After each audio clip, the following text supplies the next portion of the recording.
All right. Good afternoon.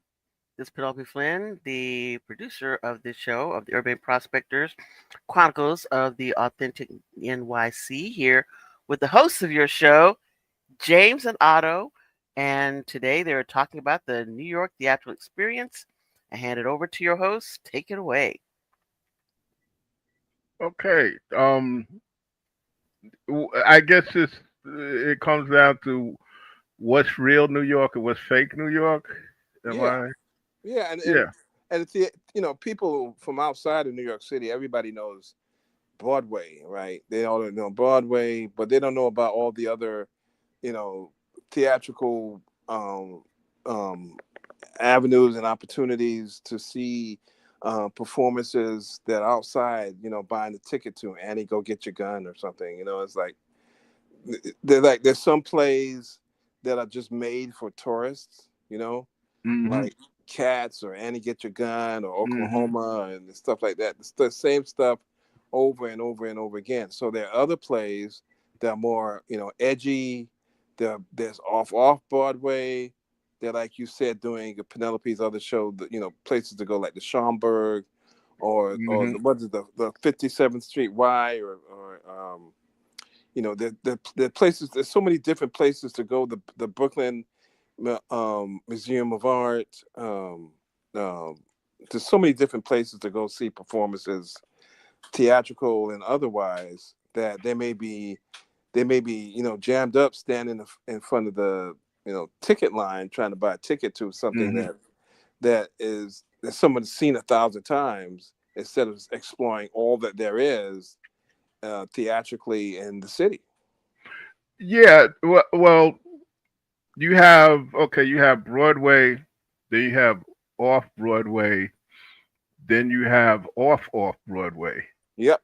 Okay, and really off Broadway and off Broadway, that's where a lot of actors, I guess you could say, cut their Mm-hmm. teeth on. Um, you have okay, case in point with off Broadway, you had a musical that ran for close to 20, almost 30 years before they finally closed it down some years ago, and that was the Fantastics.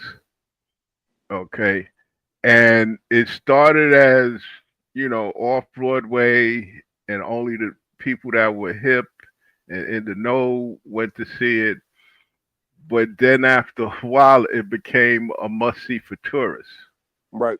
Okay, um, the one thing that came out of the Fantastics was the song "Try to Remember." Mm-hmm.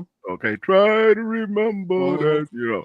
So you have that, and then you have within the communities across the city, you have when it comes to plays and theater and musicals, you have little nonprofits that do a lot of things. Um, in Central Park, you have Shakespeare in the Park, And but what's his name used to run that? What's the guy's name? Uh, who was a big producer on Broadway? I forgot he Pap, passed away. Yeah. yeah, Joseph Pap. He also had a theater program down on was it Astor Place.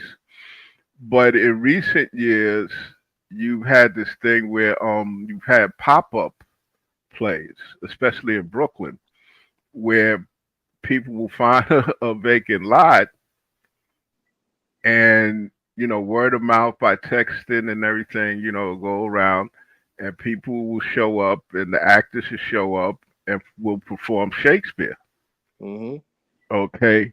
Um, for a while, you had, especially 60s, 70s, 80s, you had traveling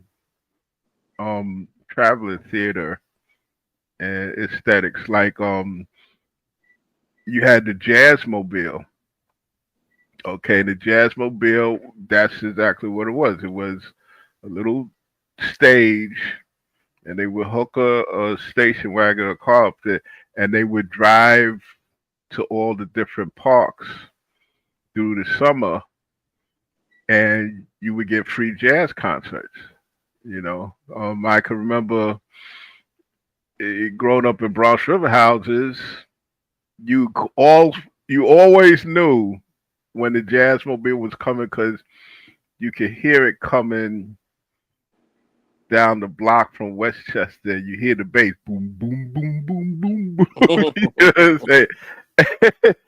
And they would wheel into Bronx River, and we had like an oval around the community center, and they would just be jamming, going around doing a lap, and then they would pull into the back where the stage was, and that was mainly Billy Taylor. He was in Mhm, charge of the Jazzmobile. Then you had uh the Dance Mobile, mhm. and the Dance Mobile would perform African dance or kind of like Alvin Ailey type dance because I think that was run by Godfrey Holder. Okay, a lot of people who don't know him. Jeffrey Holder? I'm sorry, yeah, Jeffrey Holder. Oh, Jeffrey Holder cool. who did who used to do the old Seven Up commercials. Right. Oh, wow. Okay. Yeah. He was in charge of that. They used to perform, dance numbers.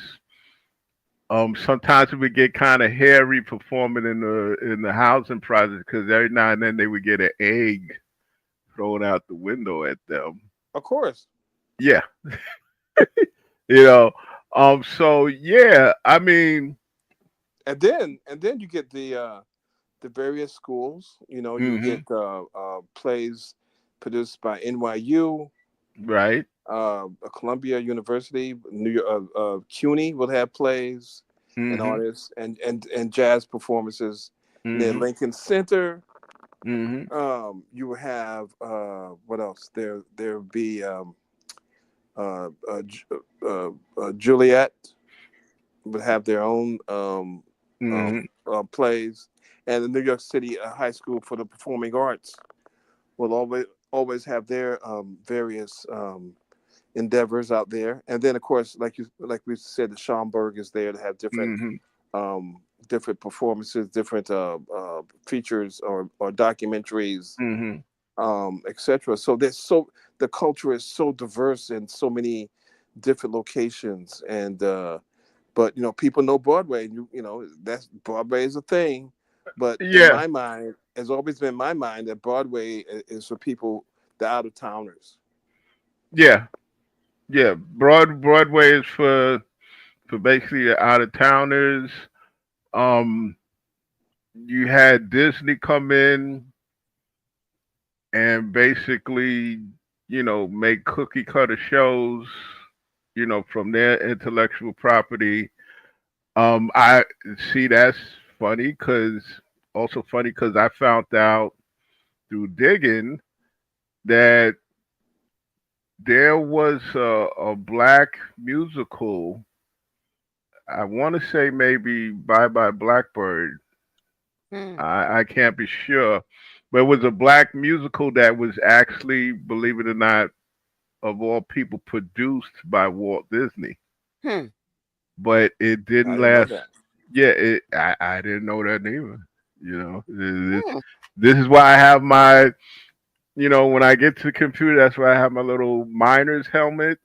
Ha, that's right. Uh, There you go. and I go digging and whatnot, and I'm like, Otto, pass me a rope. I found something. So, Otto, Otto, Right. so, yeah, it's just fascinating. This was ground zero when it came to jazz. Well, it was ground zero for a lot of things in the history of jazz. Yeah, Okay, well, from Winter Marsalis came right, and did his thing at Lincoln Center, right, and then people started to really notice jazz. But still of there. course, Hmm but of course, people forget the fact of the Village Vanguard and hmm the Blue Note and all the other jazz hmm clubs that hmm was there. I mean, to be honest, we can go on forever talking We, about. yeah, I mean, I'm glad you hit on that. The Village Vanguard, the Blue Note, the Lenox Lounge, the Cafe Society, the Prelude Club. All these clubs were like ground zero for a lot of the jazz that came up, especially in the 20th century. I mean, even today, Winton is still head of the jazz department at Lincoln Center, as far as I Okay. know. You Okay. know, um, this was ground zero for bebop. And we're Okay, talking about the giants of jazz. right. Giants of Jazz. This was ground zero. West 52nd Street was the place to be. The late 40s, going up into the 50s, because you had the clubs there. That's where Miles Davis, um, Carmen McRae, Mm-hmm. um, John Coltrane, Sonny Rollins, Sonny Slitt, Mm-hmm. Lester Young. One time, oh, two quick stories. One time, Billie Holiday had got arrested because she stabbed up two sailors with a beer bottle. Okay, because they had, you know, kind of disrespected her on 57th Street. Uh, Dizzy Gillespie got chased by some white soldiers up into Hmm. the train station on 52nd Street, and Miles Davis got arrested just for standing in front of a club. Hmm. He got more than arrested. They beat the crap out of him. Yeah, yeah, yeah. But 57th Street, I mean not 57, 52nd. That was the street. That's where everybody went for for jazz. Like I said, bebop. Before bebop, you had like Louis Armstrong.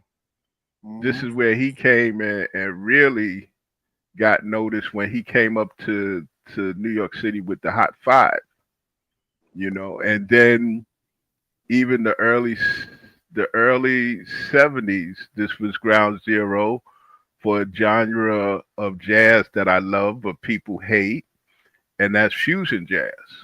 Hmm. Okay, this is where Return to Forever and Billy Cobham and John McLaughlin and all these guys. This is where they put themselves on the map. Weather Report. I've came across a picture of Return to Forever, and for those that don't know, that's Chick Corea, Mhm. Stanley Clark, Lenny White, and Al Di Mola.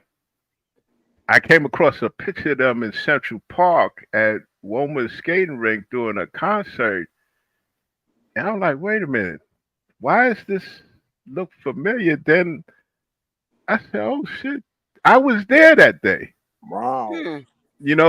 Cause with Woma's skating rink, you didn't have to buy it, and mind you, tickets were like $2.50, $3. But if you didn't want to buy a ticket, you could always sit on the rocks and look into Woma's skating rink and catch the show. Hmm. You know. So yeah, it's I remember Um, seeing Al Jarreau when he first started at Woma's skating rink. and then of course you have the free concerts at Central Park, which Yeah, that's what. I Yeah. Oh, Summer Stage. Sorry. I I stayed away from those places. Those like like remember the Diana Ross and Yeah. the Simon and Garfunkel Central concert. Park. Yeah, Right. Well. I stayed away from that because once again, there are certain things that happen in New York that, in my Uh mind, my cynical mind, and I hate to say this, are for out of towners and suckers, right? Okay. Okay. So So it's basically, you that got way. out of towners and suckers, and then you got your b boy criminals, and you mix them all up, right. and that's your audience for the free concert in Central Park. Okay. Yeah. That's So Yeah. Yeah. so if you want That's to get roughed up, you want to get robbed, perhaps raped, then that's the place that you go to. You know, Diana Ross concert, Paul Simon and Garfunkel, Simon and Garfunkel. Everybody else is giving a free concert, and then fine concerts, but just not the kind of place that I mean, you could go there, but let me say you have to be very cautious. I think Billy Joel did a free concert there too, Yeah, and and, yeah. and by the way, let me say this about Billy Joel. His song, Billy Joel canceled all his concerts, right? Because he's having this issue, this brain issue he Hmm. had, and he did a song called what is it called? I May Be Crazy. Yeah. And I heard that song like 1,000 times. Billy Joel in New York is all over the place, right? Billy Joel, Piano Piano Man. Man. That's right. Yeah, he's a New York guy, so he's all over the place. But he had a line in his song, "I May Be Crazy," and he just totally dissed Bedford Stuyvesant. I heard it for the first time, Hmm. and he said, "I may be crazy to walk through Bed-Stuy alone." And Walk the And I Bedford heard, Style Alone. yeah, Yeah. and I heard that, and I said, "Wow, why that fucking guy say that like that?" And he never apologized for that song. There are other songs that he apologizes for, like I didn't start the fire, and I think a couple other songs that he says he doesn't particularly like, but he never owns up to saying that. And I felt like defending Bedford Stuyvesant. It's a place that I was born and raised, and people that I loved, people that loved me, they were there, and to say that to a part of New York like that, I don't know. I mean, maybe other people didn't hear it because they It don't know took you a anything long about. time, I but didn't it hear took you it. a long time to understand what he was saying. Yeah, I heard in it. I heard about walking through a store, and it just hit me. That fool said that. I walked the Bedford Style Alone. I may be Yeah, and crazy. Yeah. yeah, I'm and crazy. and it's sad, that he would say that. Um, you would be surprised at how some well-known people have like a sideways view of New York. My biggest celebrity problem is, and I was so sorry that I actually spent money to buy his cassette, was Lou Reed. Hmm. Mm-hmm. Okay, Lou Reed.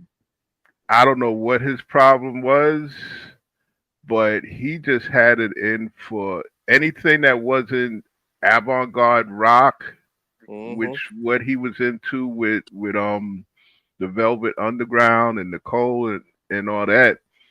He just had it in for for people that did disco. He had it in for other genres of music. Then he came out with this album, I think it was 1988, where he was just disrespectful to Al Sharpton. He said something. Now, mind you, I don't agree with some of the stuff that he does, but he was just dragging, mentioned, I think, Farrakhan. Said it was just a very negative album, you Well, know. is he from New York, Reed? I don't know if he is or not. I He may don't want think, to be the outsiders from Kansas City that right. transplant. I don't know whether he was born and raised in New York, but it was just surprising because for him to be in New York so long, and I have a friend that used to live in the same building as him, and she told me that he was basically a nice guy, and I'm saying to myself, well, why would he come out with these comments about black performers and black acts and other genres? I just think that he was a bitter man. Yeah, I just think he was a bitter it man. didn't hit, it didn't hit it as high as he thought he would. That's the problem with him. Right, but see, whose fault is that? Because if you're the one that decided to become do avant-garde, Andy Warhol, Yeah, experimental rock or whatever that was that the Velvet Underground was doing. So whose fault is yeah. that? Stick to Y- that shit. Hmm.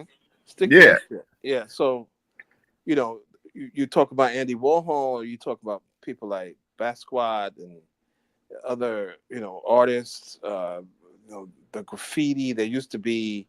Here's the thing about graffiti. I think graffiti. is like art. It's like any other art. There's bad and there's good, right? There's graffiti that's garbage, and there's graffiti when you're on the trains that go through New York, and especially back in the day, and you look at it and it's absolutely beautiful, Yeah, absolutely and beautiful. And yeah, a lot of it is garbage, but that don't mean that all of it is garbage. And a lot of it is beautiful, and that don't mean that all of it is beautiful. well, see, here's the thing with graffiti, right? You had serious graffiti artists like Stay High, 149.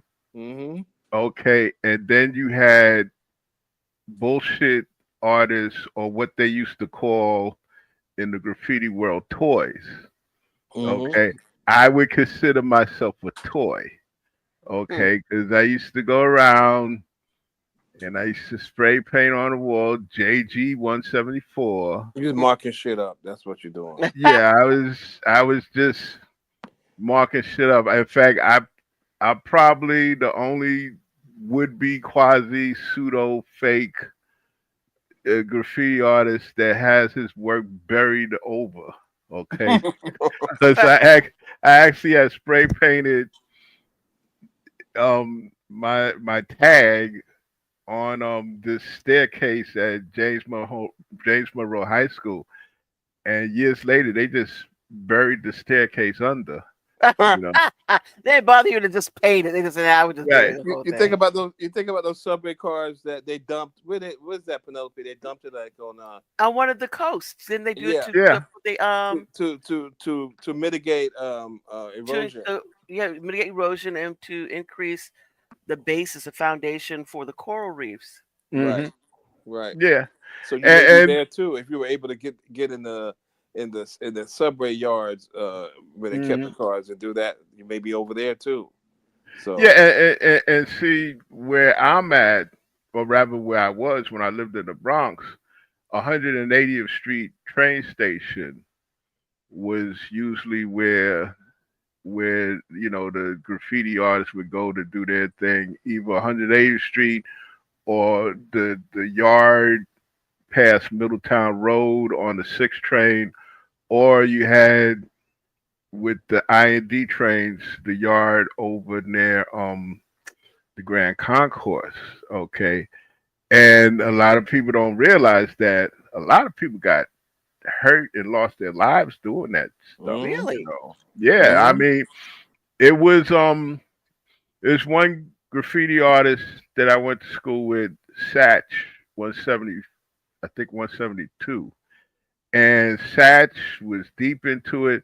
I mean, sometimes you go to Parkchester and you look up at the elevated tracks coming from 125, junior high school 125.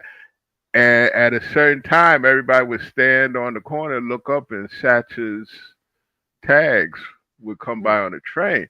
But at the same time, there was another graffiti. I can't remember that boy's name, but he went into the yards and he touched the third rail. Oh my goodness. Okay, and was electrocuted. There was another graffiti artist that lost a leg. Okay, because he was messing around with the trains, and the train started up to move, and he didn't get out the way. So, and you and can't forget about the cops. They yeah, they weren't very how you say it, appreciative of art at back then. Hmm. oh, they They beat could your ass. beat the shit out of you Yeah, if they caught you doing yeah, the yeah, the Scary. transit cop. They caught you doing that.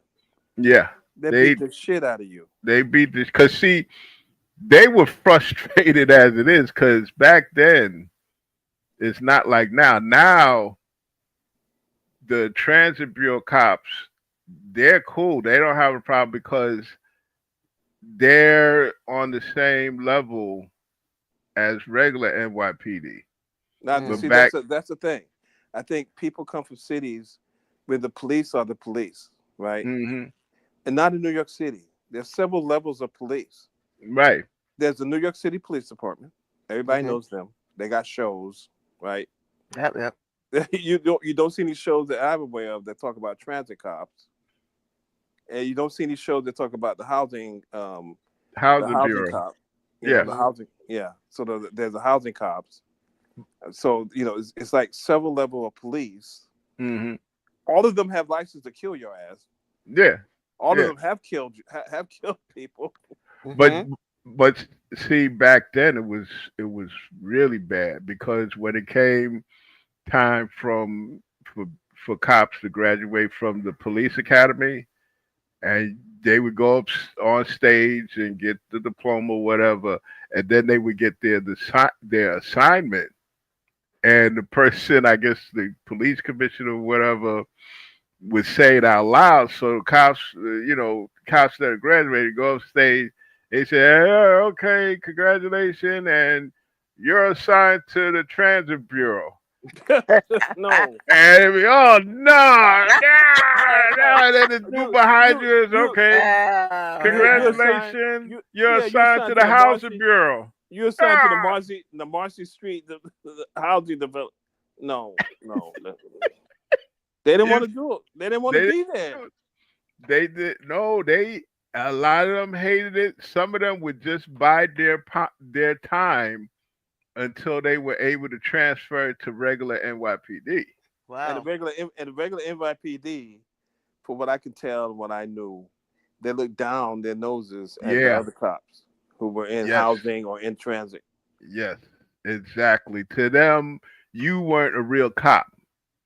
Okay, first of all, if you're housing, you're riding around in an orange and blue patrol car. Yeah, Mm-hmm. Okay, then with Transit Bureau, you're down in that stinky, smelly, hot subway all the time. all the time. Nah, you're not like us. We're the real cops. And see, it was a actual thing where if you did something in the projects and the housing cops were chasing you, Mm-hmm. once you cross 174th Street and got on the other side of the street, they stopped chasing you. They stopped. They stopped. It's Just like a magic wand. They would stop. It's the and craziest thing. yeah, and it was vice versa. If you was doing something, regular police chasing you, once you cross over to the private, they're like, "Oh, we'll wait until they come out." Yeah, but Okay. the thing is I start seeing cops as just working slobs is when I think in the mid '70s, late '70s, when they were threatening to strike, Hmm. and then I saw them at what these people are just administrators and stuff, middle class, lower middle class people with guns. Mm-hmm. Yeah, They're just workaday Joes, and it's like they're not like on TV, like they show on television all this bravery and all this other stuff going on. They got a job. They happen to get this job. They took the whatever test, the civil so service yeah, test, whatever, and then they got these jobs, and now they're cops. And then it's like most cops that I knew growing up, even the what you call it, the school cops, the cops of school, hmm they never drew their gun. They never pulled their gun out of their holster. Never took it out. that's right. That's right. You And know, so then things changed with the So crack yeah. epidemic. Mm-hmm. Yeah. Things started to change. Yeah. So did the cops have a theater as well? No, the police department, New York City Police Department, has a band. You've seen them. Yes, yeah, that's right. You see them on the Macy's parade sometimes, right? yeah, yeah. They have a band since um back in the day. The New York City Department was heavily Irish. Mm-hmm. So you have the regular marching band, then you have the um Bagpipes. bagpipes. Yeah, Okay, so they have singers. They're yeah, they're very talented, actually. yeah, yeah. They do. You'll find them doing, especially with the cops that are singers. You'll find them doing a lot of like stuff at the Garden, singing the national anthem. Yeah, you know what? I've seen that Yeah, when they Hmm. have people. Yankee Yeah, Stadium. You see them every Yankee once in a while. Stadium. yeah, Yeah. Yeah, yeah. Hmm. So yeah. their theater I is can the think of no whole other. shebang, right? I'm not aware of any other police departments in the country that have that sort of diversity and stuff. You know, Hmm. like a cop that's playing a tuba. It just seems, it just to us growing up is normal, right? It's normal, yeah, And then you go to other places like cops ain't doing all that. yeah, yeah. And it's not just the police department, but other city agencies have their Fire little department thing. has it. Fire Hmm. Fire department department, has it. yeah. I don't know about What? sanitation department of sanitation. I don't know about them, but I Well, know fire. the standard. You know what? That I think the sanitation department for a while had a marching band. They may have it. I don't. Yeah, I don't know In the about back of now. my mind, I'm thinking they do, but I don't recall anywhere. But like everybody in New York, if you could play, they're very talented. Let me put it that way. And the Hmm. competition is fierce, right? Hmm. And then for the longest time, of course, in Broadway plays and other plays, you had live music. It wasn't taped or something like that. You had live orchestras, Hmm. and so you had to be very very good and very very competitive in order to get those positions. And so you had people who didn't necessarily make it, and then they had to find other ways to make a living, and they became police officers or other things. And Right. they, Yeah. they, they didn't walk a beat or anything like that. They're usually administrative working in the office, and then they Hmm. would be in the band. Oh, Yeah, cool. and see another thing about New York that you don't find anymore is that if you say you played trumpet, right? But Hmm. you were you weren't good to be the lead trumpet in the band. You Yeah. usually you end up being the second or third Yeah. trumpet player. So if you were the second or third trumpet player, if you wanted to shine and be noticed, you went into a drum and bugle corps. Okay, Ah.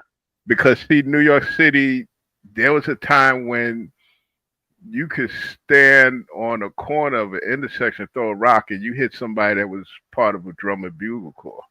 Wow. That's kind of Okay, cool. whether it was the Grand Street Boys down the Lower East Side that became the Skyliners, or the Caballeros in New Jersey, or the Sunrisers in Long Island. Then you had the black drum and bugle corps. Like Brooklyn was famous for the Wincenta Toppers.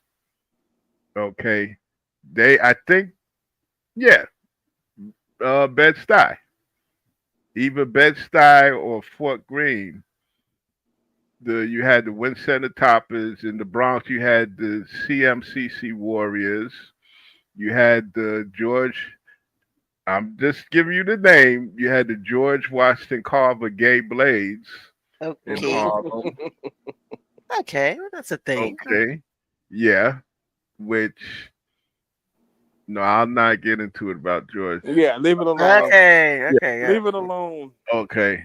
That was stuff that Percy Tragic, Sutton put out. Yeah. tragically. Yeah. So Hmm. yeah, you had the Manhattaneers. I used to take my kids out to Bed-Stuy when we had Quest Drum and Bugle Corps. You had the Knickerbockers. So you had a lot of drum and bugle corps in New York City, Staten Island, Queens. Um, that was another form of entertainment. Yeah. Okay. When it came to music groups from this city, um, well, you had, I believe, Sammy Davis Jr. was coming from Brooklyn. Was he really? Yeah, I had yes. no idea. I I mean, think that's the first time I've ever heard anyone say that he's no, Sammy from Brooklyn. yeah, Sammy was from Brooklyn. Harry Belafonte was from Harlem. Hmm. Okay. Um, Diane Carroll was from Harlem. Okay. Um, you also had, coming from Brooklyn, definitely when it came to to black rock, you had Living Color. Oh Yeah. yeah, absolutely. Okay, Living Color. They were game changers. You So had a question, like people like Living Color, then where mhm. did they perform when you thought, theater wise? Oh, the Where would they Ritz, be? The the Ritz. Ritz. Yeah, the Ritz down on 11th Street and 4th Avenue. It used to be Webster Hall. Okay, and it was like a union meeting place. Then they turned it to a concert hall. Al Capone had a piece of it. Okay, he owned part of the property, Webster Hall. That you had big bands there.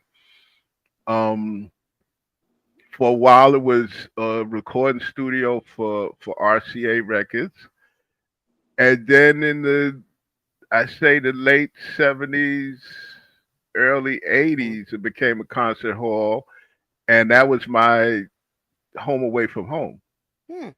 Okay, anytime you go to the Ritz, you see me with a glass of Remy Martin in my hand and whatnot.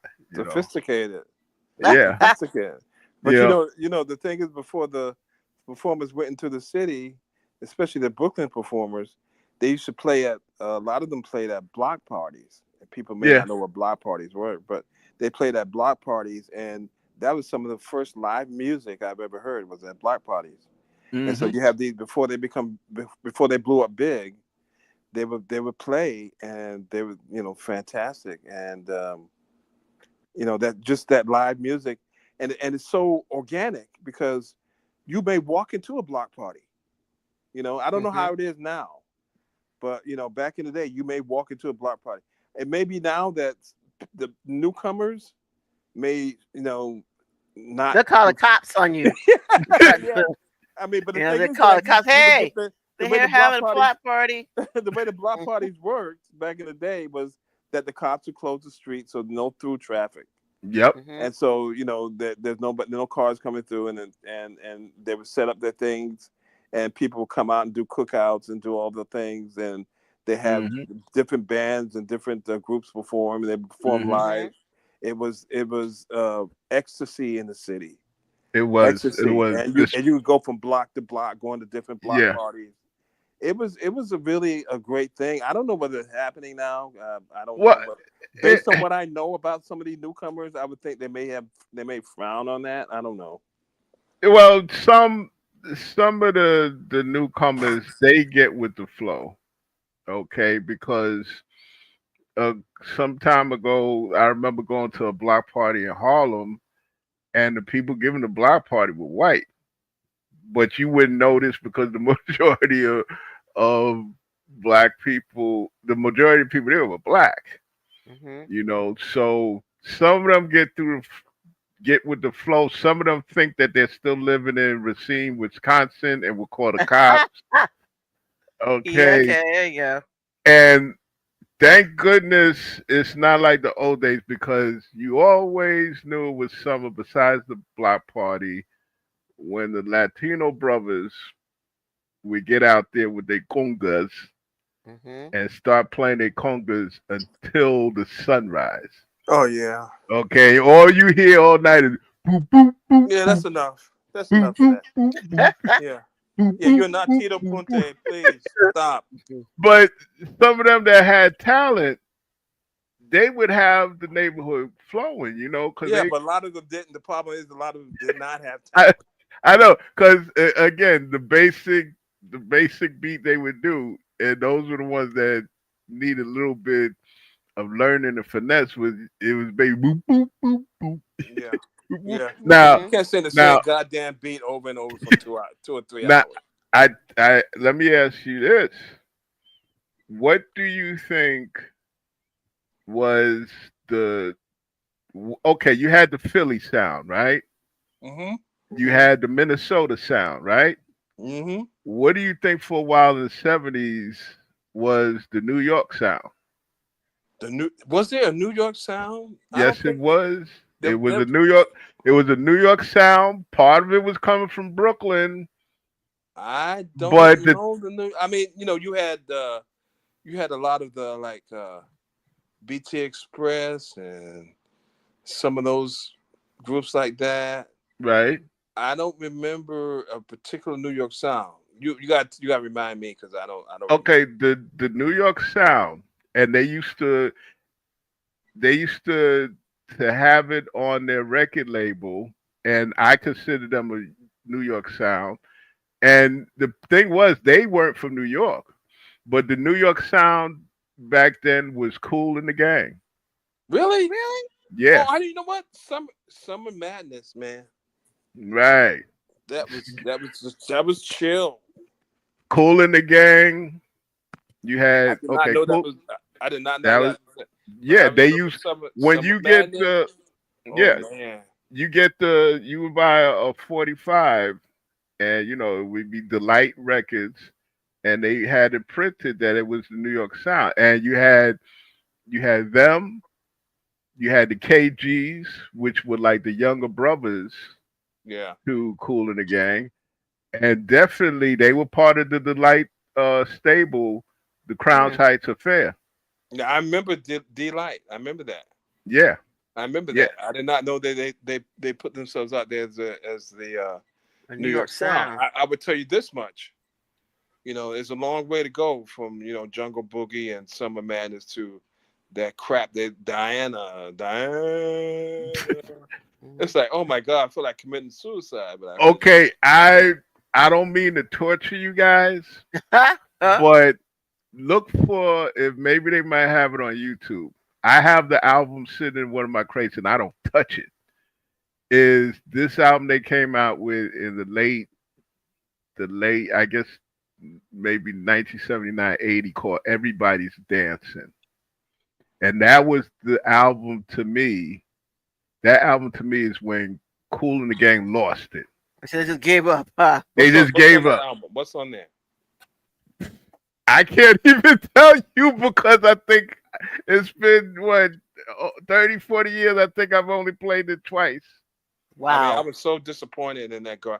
But you know what though? That's where they made their money though. Yeah, Hmm. yeah. Unfortunately, that's where they They made their got money. that new Diana singer, I celebrating. think, that Yep. new singer Penelope that from Florida, right? I guess that guy. He was like a hairdresser or something. Yep. Yep. I said, Oh, what the That. hell is this? Taylor, I think his name was. But you know what? They chose him. Yeah. They chose that guy. You talk Eh, about open sesame and shit. You got And this. then and that's from that to this. Oh It my it, it God. it it it's sad. It's sad. And to tell you the Hollywood truth, swinging. yeah, Yeah, man. yeah. And to tell you the truth, they recently came out with an album. I say maybe 4, 5 years ago. Really? It's I didn't know they were still making music. because the glue that holds them together is is George Thomas, the drummer, and Rob Bell and DT what happened to the? D DT Thomas. Hmm. DT Thomas. DT Thomas.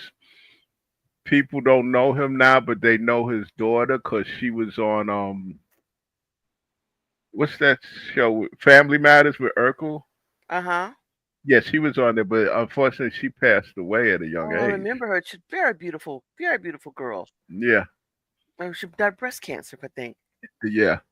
Hmm. But that album that they came out with maybe 4 or 5 years ago, I should. You guys are lawyers, right?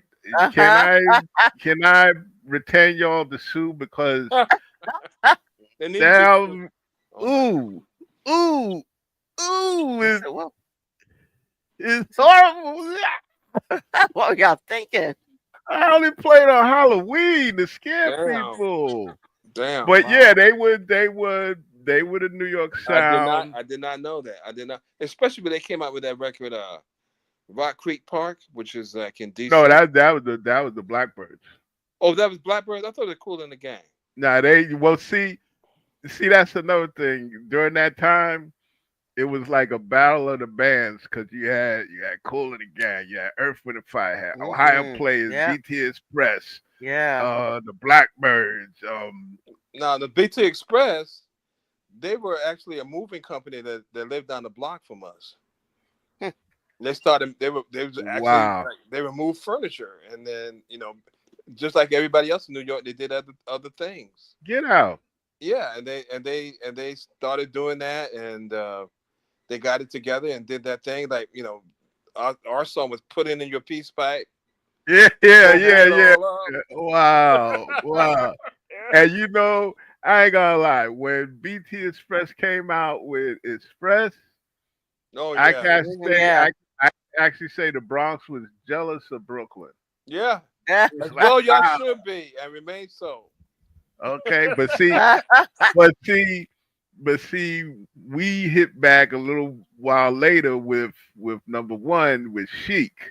Well, Oh, yeah. Okay, Sheik What can Sheik you was from the say? Bronx. yeah, I did not know that, yeah, they were from the Bronx, and and they didn't also sell out. They didn't sell out. uh, To me, not to me, they didn't sell out. no, they was it Nile Rodgers? Yeah. Yes, yes, Yeah, yes. he's still doing his Yes, he thing is. now. Yeah, but yeah, that was our contribution to music from the Bronx. Also,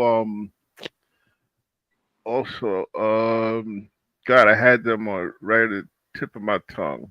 Oh, the group that my brother and me worked for a short time, GQ. Oh yeah, I like them. Okay, I They were can't smooth. They were smooth. working for them back then. I heard in the studio, in rehearsal, and on record, disco nights so many times So that it, smooth. So smooth. yeah. But it took me decades before I could listen to that song because I got tired of it. I got tired because we would be in Daily Planet rehearsal studios, right across the street from that Madison Square Garden, and they would go through that song over and over and they had to perfect it. They had to yeah. perfect it. Cause see And how what it was my brother went to school with Raheem and Sabu. hmm Okay, Raheem played the guitar and did the vocals, and Sabu did the bass. And then you had Paul Service, the asshole on the drums, and and Herb Lane, you know. And fantastic job. They did a fantastic job. yeah, they did. And listen, in fact, they had even scored the minor hit before that as the River Makers for another label that was under the light, you know. But hmm yeah, the light records, that was the New York sound, I did especially not know that. I yeah. saw it all the time. I saw it all the time, and that's the Hmm. thing. Of course, you don't see this in New York anymore. But it was the record shop, right? That's where you go and got all your records and stuff. Exactly. All that's gone. That stuff is gone. I don't know what they turned it into, but it's gone. Well, you it okay. Vinyl has made a comeback. Okay, there's a thrift shop on 14th Street that I have to cross the street and not walk past it, or else I'll end up buying a record out of there. Okay, which doesn't make any kind of freaking sense, James Gerald Goodrich. You already trying to get rid of albums. What the hell are you going in there buying? Yep, they got But you. yeah, They said but he's I an can't addict, and we got him. I Yeah, can't, I can't help it. I He's an can't. addict. he We I can't got help him. it. can't. He can't. We But got him. they had the record shop back in the day, and Hmm. all of them. You go and buy your records, especially when you're just entering your teens. You got to buy, and the records were cheap back then. And Hmm. Hmm. so they had the top 10 records, the top 10. I think it was R&B, but who the hell cares? That's the only thing that mattered to us. And so every record shop smelled like incense. It smelled like Yeah, yeah, incense. yeah, Yep. yeah. And so you would ask, usually it was a woman, right? It was a woman running, and you ask them, hey, play something by blah blah blah, and they put it on the turntable, and the turntables was the speakers were going on outside, so everybody Hmm. Hmm. heard the songs that were playing. It was totally different atmosphere that's now gone. Yeah. Back then we had we had three shops along Westchester Avenue. Cousins, which was a black record store run by cousins. Okay, the first album I think I ever brought was the JBs doing it to death. Hmm. Okay, then if you went up the block, you had the Spanish record shop, which sold black music too. Yeah. You Mhm. know, but if you to save time and money, if you wanted to get say the Commodores and Bobby Rodriguez Mhm. numero six, or maybe an album by Gran Combo. You, El Gran Combo, you know, or Tito or Ray Barreto. You went there. Then the other record that really smelt like incense, you got your rock records from. You know Ah. that that had all the paraphernalia. That's where instead of bamboo, I would get my leopard skin bamboo Mhm. and my banana flavored bamboo and my Yeah, strawberry. man, you were out there. Yo, I just got the straight up bamboo. Yeah. Give me some bamboo, and what you call it? What's that drink we used to drink all the time? The pink champagne. Give me that. I'm good. I'm good. Um, listen, I was straight up champagne, pink, Yeah, give me some pink champagne. Give me some bamboo papers. I going in the park. That's my day. and even then, I was definitely straight in the old English camp. Oh, absolutely, man. Okay, Old yeah, E. And let me ask you this. This is uh, straying off a little bit. Mhm. You know, people say that this is a thing that I guess has been passed down through generations. But whenever you had the brothers, around and we drinking Old E, somebody will break the cap and we pour out always for the brothers, right? For the brothers who aren't here. right, Historically, where does that come from? Penelope, James, do y'all know? Yeah, that's what I, the libation bearers that you do. It's yeah, very, very old. yeah, I mean, it's ancient. yeah, I think it's part of African libation, um, ceremony or I mean, even rite. having it in Greek and stuff like that is so ancient You to do know, that. I mean, the first time I put two and two together, I had went to see Dance Africa at BAM, okay, Brooklyn Academy of Music, and before the show started, a gentleman came out and he took a sip and he just, and I was like, at first, I was like, what the fuck is he doing? What is he spitting on the people in the front row? But no, yeah, that's part of the ceremony. So yeah, let's pour out a little bit for the brothers Mhm. that ain't here. But I think with us, it wasn't just the brothers that passed away. I think it was also the brothers that were in jail. Mhm. It was a You lot, and I didn't understand it because, being younger, and then hmm the older boys did it, and then we kept doing it, and but I never knew where it originated from. Yeah, I think it's older. It's a ritual Mhm. that's older than all of us here. Yeah. Um, Remember when they and I do it at mean, the end of what's the name of the film? What is the film? The one that's the precursor to what's happening with Raj and all those Coolie people. High. Coolie Cooley High. High. Remember they do it at the end of Cooley High, in the middle and the end of Cooley High. Yeah, yeah, and none for nothing. I think they were drinking on Wild Irish Rose. Mm. That was very popular back then. You know. Yeah, that was cheap Yeah. as hell. That thing cost $1. I think you Yeah, get a pint for $1. yeah. You even got that, or you got MD 2020, Yeah. I or just you so I'm sitting here listening to you all doing research, and it says the libation, pouring out the libation, is one of the oldest religious rituals seen through history in different cultures. Earliest mm-hmm. document coming from ancient Egypt. There are many variations of ways Mm, poured, other types of liquid, but it always consists of pouring liquid. Let's say in libations which involve pouring a liquid, most often unmixed wine or oil, is an offering. were common practice in ancient religions like Roman Judaism and various African cultures.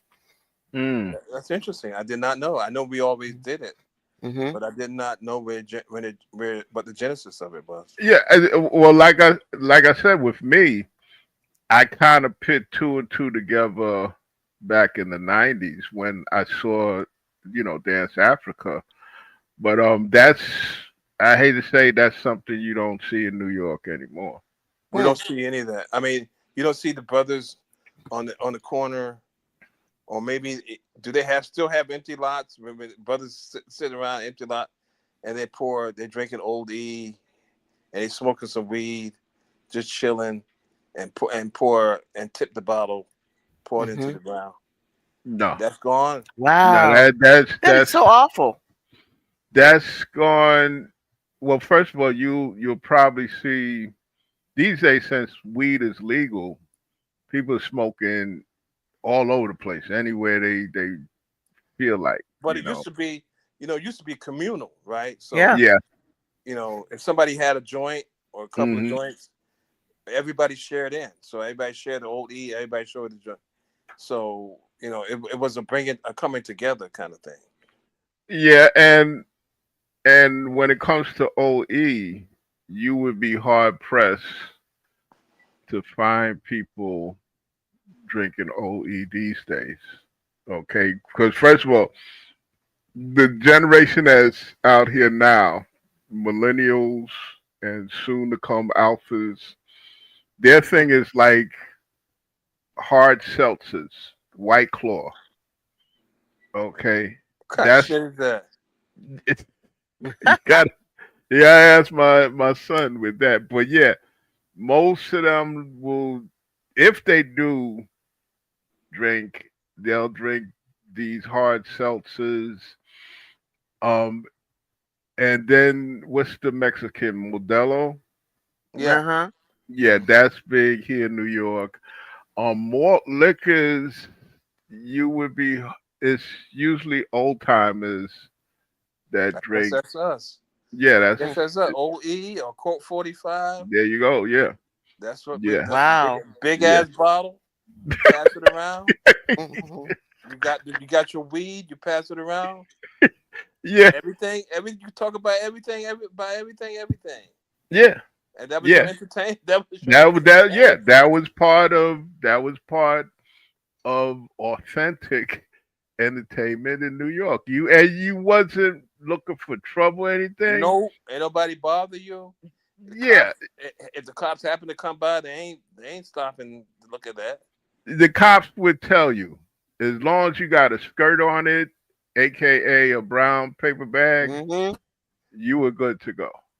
Or And just and or we you talk. put it under the bench until they They ain't pass. looking at. They ain't doing all that. Nah. Ain't no. I never had no cops stop by us Yeah.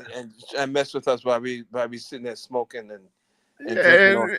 And And the thing is, and this is entertainment. You talk about, the pop up block parties, the pop up hmm schoolyard hip hop party. Cops they ain't do nothing. no, they basically left you alone. I can remember going to the nuclear disarmament concert at Central Park, and yes, it was a million people there, and the cops were partying with the people. Yeah. You know, it's a whole different ballgame. And see, back then also when it came to police, the less we would interact, the better. Now you get fools out here that will get up in the cop's face, Yeah, okay, and act up and whatnot. Back then, we didn't try to do that. We didn't try to antagonize the police. we Okay, the didn't want no police. trouble. Like We if you didn't. walk through the subway and you had your boombox turned way the hell up, Mm-hmm. and some old white woman say, "Excuse me, sir, can you turn that down?" You turn that shit more up. You turn it up high, Mm-hmm. and then if you see some cop come in, the cop will look at you. You turn the shit down. Yeah, That's Okay. about it. That was yeah, about it. There wasn't nobody shot. There wasn't nobody. handcuffed or nobody beaten or nothing like that. I can remember this cop, Velasquez. Velasquez was a housing cop, and he told us, he said, listen, when you'll see me walking, if you're doing anything and you'll see me coming towards the front of the building, just leave. When I go in the building, do my verticals and come back down, then y'all go back to doing what y'all doing. Okay. One time he caught me and my friends red-handed smoking weed in my office because back then the sixth floor backway stairways I called them my office. You know. So we smoking weed and he came out. He's like, oh man. He said, listen, do me a favor. He said, just get on the elevator, go out the building, and then when y'all see me leave, y'all come back because I know y'all live here. Mm-hmm. Okay, so come on, just do me that, give me that respect. Now, on the other hand, we had a black cop, Smiley, okay, and a white cop, Chapman. Oh man, Smiley. Reason why we call him Smiley because he never smiled. Okay. And if he saw you with a quarter beer, he would take his nightstick and boom, break the quarter beer, Wow. and then he hit you upside the head with his nightstick. Wow. And Chapman was straight up just a white racist cop. Okay, because he used the N word more than us. Okay, you niggas this and you niggas seen Junebug.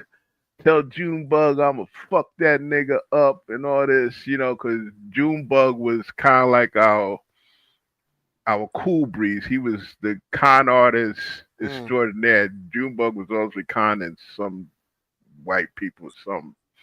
But yeah, and the thing about Chapman, he used to drink too. He used to drink and he would walk around out of uniform with a lead pipe. Oh my God. They finally got him out of Bronx River houses because one time in the back of the building, it was a stray German Shepherd, and he pulled out his gun and just started pumping bullets into this Oh my dog. God. That dude And crazy. and this Spanish woman and her daughter had me go by. It was early in the morning. She was taking her child to the bus stop for school, and they started screaming. And next thing you know, he was gone. He was gone. Wow. He had to go. That that sounds he was ridiculous for most of the New York City cops that I have encountered. Most of them were like the dude that you talked about previously. It's like Hmm. y'all just chill. Go Yeah. somewhere else and do whatever. Yeah, Go sit the fuck down. You yeah. know. Because it's bad enough it's bad enough they have Velasquez. I'm quite sure when he graduated, they said, "Oh, how's the bureau? Yeah. Congratulations." He's like, Yeah. "Ah, shit," Yeah. Yeah. I don't want to So be out of marking time. But I get the hell out of here. yeah, so yeah, that was our entertainment. That was our entertainment, and like I said, no cops. I've never saw cops stop. I mean, number one, the block parties was the entertainment for that particular community, and you can, the police supplied the wooden, I guess, what that horses, wooden horse, whatever they call, Yeah, to barriers, to yeah, to sawhorses. block, Yeah, to block the street. There were New York City police barriers, so you can have a block party from like gosh, I can't remember, like maybe 5 until whatever, you know. yeah, because again, they pretty much knew that this is just a neighborhood. Right. People just having a good time. I mean, right here where I live at on 93rd, they had a little pseudo block party around here, and found it really nice, fascinating that you had some cops actually on their knees drawing chalk Mm-hmm. artwork with the kids. Yeah. So that's what it is. But see, unfortunately, these days, when you say block party, you gotta certain parts of the city, not all parts, but certain parts of the city. Put it this way, and I'm gonna use two examples so Otto doesn't get upset. Think I'm picking on Brooklyn, but if you say a block party in East New York, or say you're giving a block party in East New York, and you say, "Well, James, we'll invite you to the block party." I'm like, "Well, I ain't coming. I ain't coming there either. I, I ain't going there either. Cause I know so, somebody Why? gonna show up. Somebody gonna show What up is with a that? goddamn gun. Somebody gonna do something stupid. Somebody gonna do something stupid. oh, well, see, this is what I'm saying. Same thing. Like if somebody comes to me and says, "Well, James, I'm giving a block party up on Clay Avenue, 169. You got nah. Oh no, no, no, no, no, Yeah. no, no, No, no. so we having a block party at let's say Kosciuszko, okay, or Bedford and Nostrand Avenue. It's gonna be a block party. There's gonna be some old people there. Gonna be some young people. It's gonna be a mix, right? Mm-hmm. Back in the day, gonna be a mix of people, and there's gonna be some things out there. People gonna be cooking and sharing food. Hmm. I don't know if that goes on anymore, but God, that sure was good, and I miss it. I miss it so much, you know. Well, well, it's still you still have it.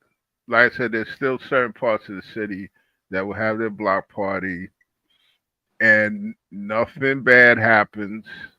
People enjoy themselves because also the police have kind of developed how to deal with that into a science. Mm. They know who when to intervene, and they also know when to pull back. Yeah. Okay, so for the most part, it's no problem. But it's just now certain other parts of the city. See, here's the problem that I see in when it comes to block parties and cookouts. You have some people in the city that will barbecue and cook out at the drop of a hat. Okay, I have seen people in Brownsville in winter coats trying to grill some chicken Outside. outside in the cold. Oh Okay. no, that's crazy. Okay. You have some people that will sit up in the house all month, not doing anything, nothing. All of a sudden they come out and want to barbecue. Ain't going to work, ain't going to pick up their child at the bus stop, come from school. Okay, ain't going to bring something to grandma, just sitting in the house playing on the phone. Then it's all of a sudden, oh, let me go barbecue. What they go well, barbecue? They, they people don't even find a reason to anymore. well, it used to be like going out grilling and barbecuing. You didn't do it by yourself. That'd be like, three people on one side of the Hmm. street and three people on the other Hmm. side. The Puerto Ricans would be doing their thing, and Hmm. it was never just you all of a sudden decided to buy it. It looked stupid, just going out barbecuing by yourself.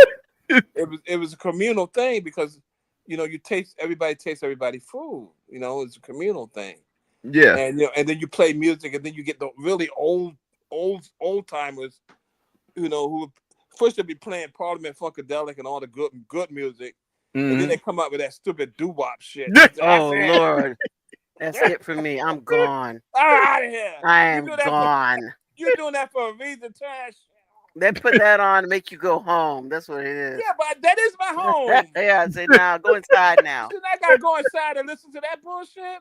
I Yeah, close no, my window. It'd be that's hot as hell. I close my window. yeah. And Oh no. and I hate to say this, but before Cool and the Gang, okay, before Atlantic Records, doo wop was the New York sound. So y'all That keep that shit. up there. Then. Yeah, I Okay, if miss you me. if I you miss me go with that bullshit though. if you go go up to the Bronx, Mm-mm. and you go to Belmont Avenue. Okay, that's where Dion from Dion and the Belmonts came from. Mm. If you go along Prospect in the Bronx, there's a street named after doo wop group. Okay, that was in the still of the night and all of Oh that. no. That that was the New York. That's my But mom's kind of some stuff. some Oh of that stuff I no. like. Like the Coasters, they would do songs like "Up on the Roof," "Under the Boardwalk." Well, that's not doo wop. That's not Doo doo wop's wop. that shoo doop, shooby doop, shoo Yeah, doop, they can miss me with doopy that doop. shit. Well, Yeah, no. it varies. Shibop, It's shibop, very shibop, shibop. yeah. Oh, no I thanks. like that. Yeah, you had Yeah, I like No. and that too. no, well, you had different songs that still flew You know what it's under. like for me? It's like, okay, I'm getting off a little bit off, but okay, it's like somebody goes somewhere, it's a party, and got people playing reggae. I can only take a certain amount of that. And I can listen to it, okay, but and once we get to like the fourth or fifth song and they all sound the same to me, it's like, okay, time to stop. Oh, That's how doo Listen, deal with wop that is to me too. as well. I can deal with listen. that Nope, I reggae, that I'm nope, more. calypso and reggae stuff. nope. I could No, deal with that. believe it or not, I listen to reggae. Okay, I knew it's that. on my hair, You did but too. I'm more of a ska person. Yeah, I love that too. I Yeah, love all that music, man. I'm And more of a ska. I will listen to certain reggae songs, but at like you said, at the certain time, I'm like no. Now, Okay, when it that's comes enough to now. yeah, That's but enough. let me tell yeah, you this though. Let me tell you Mhm. this. We talk about entertainment and theatrics. You Mhm. know, it's not confined as we I know just it's a every buildings, right? not just kind of building, but you know, everybody has a parade. Now, you know, you have I think the Puerto Rican Day Parade is coming up. yeah, The Puerto Rican Day Parade, the West Indian Parade. Um, so many different parades with so many okay, various things of music. And yeah. Mhm. you know, the West Indies, the Caribbean Parade. You know, then it got kind of rough, and somebody got stabbed or killed. So what the hell's Oh, going and on? some I hate to say, but it's almost every year somebody's getting What the shot or hell? Why did stabbed that? Why the hell did that start happening all of a sudden? because you have a different younger demographic Hmm. that goes to these parades. Okay, and I hate to say you have some gang people It's that go to ridiculous. these parades. Yeah, It's it's ridiculous. gotten It should out of be those parades should be so chill, yeah yeah. so chill. Now okay, the you have the Puerto Rican Day Parade, right? Which is Mhm. the largest Puerto Rican Day Parade in the country. Then you have now the Dominicans are funny because they will have like two and three different parades. They'll have the Dominican Parade in Manhattan, then they have the Bronx version, and In the I'm Bronx quite version, yeah, the Bronx. Why? I guess they want to squeeze as much juice out the lemon as possible. man, just get one goddamn parade and pick and stick to that. And then, so yeah, they have the one on in Manhattan, then they have the one in the concourse. We have the African American Day Parade in September. Hmm. Okay, and it's I mean sometimes it's okay, sometimes it's kind of I don't know, And Hinky. but then you have the Puerto Rican parade. I think is right down Manhattan, yeah, and then you have the Caribbean parade, which is on Atlantic down Atlantic Avenue. So Eastern Parkway. Eastern Parkway, excuse me, yeah, Yeah, it goes past Atlantic Avenue, I think. yeah, yeah, yeah. And so So these are mhm. chill places. These are chill. These are, used to be so chill. You know, I don't know if the newcomers is it like what the fuck is this? Nobody told us about this. You know? No, well, again, it's see when it comes to sports, entertainment, it is sports and entertainment reflects society. Okay, it reflects society. So now that you have easier access to weapons, that's the way society is today. You're gonna have more incidents at like the West Indian Day Parade. Um, That's crazy. I know. And see, the thing about it is hard for the powers and be to contain things because that's a huge parade. That is a huge parade. Yeah, you get close to like if not close to over a million people. It's like a Mardi Gras parade almost. Yeah, And yeah, the same thing with the Puerto Rican Day Parade because there's so many Puerto Wow. Ricans in New York.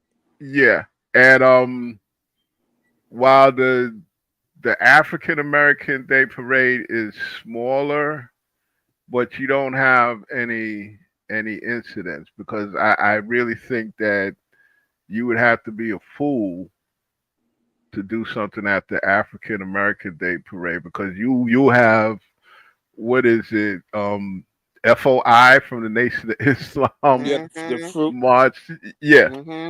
you know, so you don't want to really upset things too much.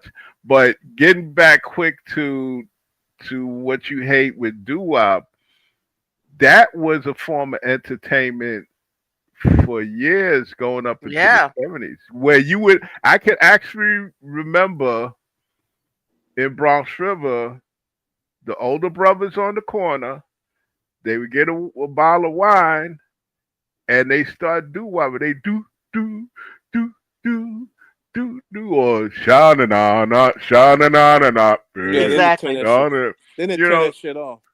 It's like no, So that was no. If I was a cop, I come and club him over the head with a nightstick. And tell him, shut the Go fuck up. home. but Shut up. that was a form of entertainment back then, and you had so many small record labels. The bad part about it is you had people like Morris Levy who were basically ripping the artists off back then.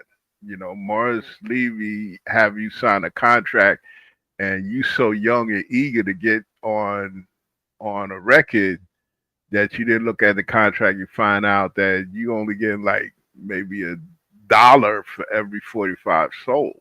Yeah, I The mean, thing is, it's also crazy is that they have these children sign these contracts and they're not even competent. They yeah, shouldn't be able to sign anything. you're Yeah. It not should be able to illegal. enter into a contract till you become Yeah. the age of majority, which is 18. Right. But Well, if somebody yeah, gave me a contract when I was 15 years old and they told me to do a thing, I signed that shit.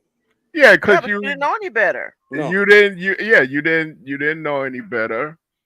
That's how people like Morris Levy got away with murder. Okay, I mean, even for somebody that came to New York, Jimi Hendrix got caught out there like that because Hmm. he signed with a local label, and Jimi Hendrix, being as spacey as he is, didn't look at the fine print. Now, to their credit, the record company that cleaned that up and became the first, I guess, the second New York sound is Atlantic Records. Hmm. mm-hmm. Okay, Atlantic Records before Motown started doing anything. Atlantic Records, they were the giants. They were based in New York. You know, they had I think on the Platters, they had the Aretha Franklin was on that label. Hmm. yeah, yeah. In fact, they knew what to how to deal with Aretha Franklin. When Aretha Franklin, she was first with Columbia, Hmm. and Columbia at that time was under Mitch Miller. Hmm. He was the head of you know signing, producing, all of that. He was the man. Okay, he of the Sing along with Mitch. yeah, Yep. but they didn't know what to do with Aretha's talent, Mm-hmm. and so she was like, you know what, I'm out of here. I'm out of here. I'm gonna go. I'm gonna go with the Atlantic with what's the Turkish man's name? Hmm. I don't know. Augment. All I know is every time I saw it, like my mom used to play Aretha Franklin Hmm. records, it said Atlantic on it. It was red and Yeah, with the red Yeah, black label writing. with black letters. Yeah. Yep. yeah, yeah. That was the New York sound before D-Light and Cool and the Gang. But You know. let me say this. Let me say this though. We talked about all these theatrical, different artists, different things that came to us when we were kids or grow up younger adults and everything before it got spread out into the outside world, graffiti, Bad Squad, Mhm. hip hop, everything else. Do you think that those days are gone as far as some sort of the underground artists, or is everything so commoditized that we just there's no such thing as organic anything, everything gets swallowed up like hip hop got swallowed up, and now it doesn't resemble itself anymore. It doesn't. It's no way resemble Mhm. what it used to be. Graffiti now is in the museums. No one would have thought that anything anybody did on a wall or a train would be in a museum. Right. So is there anything such as art, organic art out there? That Yeah. Yeah. Yeah. There is. See, as long as there's a New York, New York is also gonna have people that create creative people. New York is also gonna have an aesthetic. New York is also gonna have an avant-garde. Even though sometimes you see some of the stuff that's out here now is kind of almost regurgitated, Yeah. so to speak. But no, it it's it's still vibrant for people to create because it's just that you have different avenues now. Like for the last 20 years, down in the subways, the music program that they have, okay, it's it's producing a lot of people that are very talented. And what it is basically it's a designated section of whatever station that you have, like 14th Street is a designated station section where that person will come, they set up their microphone, their amp, and they'll either be singing or playing. well, that's what I'm saying though. It's like the when we were doing pop up block Right, parties and doing right, schoolyard hip hop, Mhm. there was no the establishment had no hand or say in it at all, zero. right. And so to me, when I say organic, I Hmm. think people try to put their hand and put their finger on the scale or something like that. Organic to me Hmm. means it just people don't have their hand on it. People can't direct it to where they wanted it to go.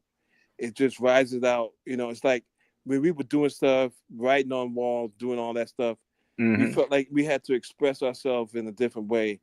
I don't know if the young people today, the way that the news show it and everything, like people express themselves with violence, right? Or some sort of anti TikTok, some TikTok thing, or you know what I mean? It's curated, it's controlled. Yeah. It's not as wild and random as it was when we No, were growing up. I would say that that freedom is still here. Okay. You still have the block parties that are done. Like I said, there Brooklyn had that. Brooklyn, and I also think the Lower East Side had the pop up Shakespeare Mhm. performances. Um, you have if you go down to Union Square, 14th Street, Union Square Park, you have people performing in the park, and they don't have no stinking permit. Hmm. Okay, they just set up and do what they do. You have a lot of artists that set up their stuff, and the police really don't interfere, you know. But at the same time, the police don't, say, oh, well, you have to have a permit to do what you're doing. So it's still here. Like I said, long as as long as you have a New York City, you're always gonna have creative people. You're gonna have entertainment. You're gonna have places to go, whether sanctioned by the government or not. Okay. Um, this is just how the city has been since the days of Peter Stuyvesant sitting on or whatever Bowling Green, smoking his pipe and drinking beer and bowling. Yeah, because the thing is that it used to be nobody told us what Hmm. fashion to wear. Hmm. No one told us what records to listen to. I mean, when you have hip hop, you have pieces of records, that put together this Hmm. discordant records and Hmm. songs. And so no establishment said, "Oh, you got to play this, or you got to play this chord, or you got to play that chord, or you can't Hmm. sing." You can't, like Penelope always said, you can't sing. Hip hop was like, you don't need to be singing. You don't have to sing. Yeah. And like Yeah. music and musicality is not limited to those of us who are who may have vocal talent. Others may not have vocal Yeah. talent, and so you have that organic thing. And the way I see young people dress now, they dress according to what they see on television or online. I mean, back in the day, we wore what we wore. We never saw our fashion reflected on television. We never saw our music Hmm. reflected on television. We never saw the things we said or the things we liked reflected on television. Television Well, was like a different world to us, right, right? And I think it's becoming, we're becoming less of that, having that ability to be organic, whether it be in New York or any place else. right. Well, I think first of all, it's my opinion that there's no such thing as style or trends. Maybe a little bit, but these days, people, especially young people pretty much wear what they want to wear. Okay, Hmm. it's not like the days when you had to have a pair of lead jeans or you had to have the golf jacket, which was an early style of flip of hip hop. So style, I think, when it comes to clothes, it's organic because people really wear what they want to wear. I mean, I saw a brother on the on the bus. Um, he had what's that story time? The cartoon Adventure Time. Adventure Time where the kid wears that hat. Yeah. 10. Yeah, I saw a grown man wearing that one of those, and Yeah. I There we go. I'm like, okay. One time my son came to visit me and he said, "Dad, how you like these socks I got on?" And they were all kind of crazy and colorful, and I just, oh no, Okay. no, okay, Okay. But then I think another time he came, I said, you know what, we we wouldn't be caught dead wearing socks like that back in the day. I said, but this is your time. Hmm. Y'all do what y'all want to do. That's why I don't even criticize anymore. Even though I still have an issue with dudes walking around showing their drawers and He's Oh still, God, man. I see that that's is, so you know old. what? That's That's so so old, and then old. no stuff. Hey, you see brothers walking around with their pants dripping off their ass, and goddamn, that's like 20 years. For the last 20 some years, they've No, been no, doing it. longer than that. It's like you need to sit down and stop, man. That prison, my ass is up for grabs kind of fashion yeah, is done and gone. And you and, see grown men doing it too. It's like, yeah, come on. and especially if like I saw one time on the bus, this young dude, Okay, you showing your drawers, but you also showing your skid marks. Yeah, Oh you Lord. show your skin mark, and the thing is this: you're also showing some cheap ass underwear you got from Walmart or something, or you don't even have good underwear on.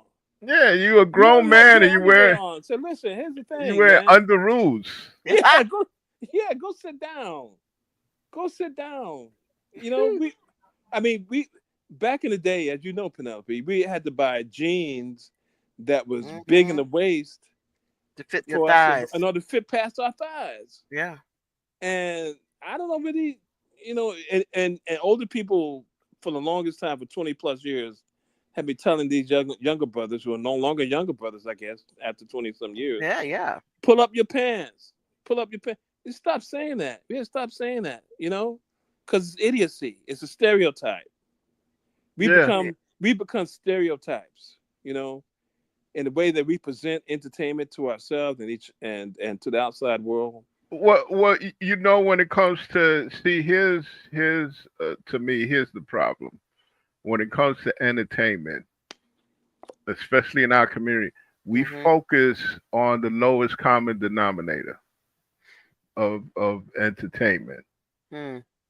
Forget the fact that black folk, we have a broad variety of people into different types of creativity and Hmm. entertainment.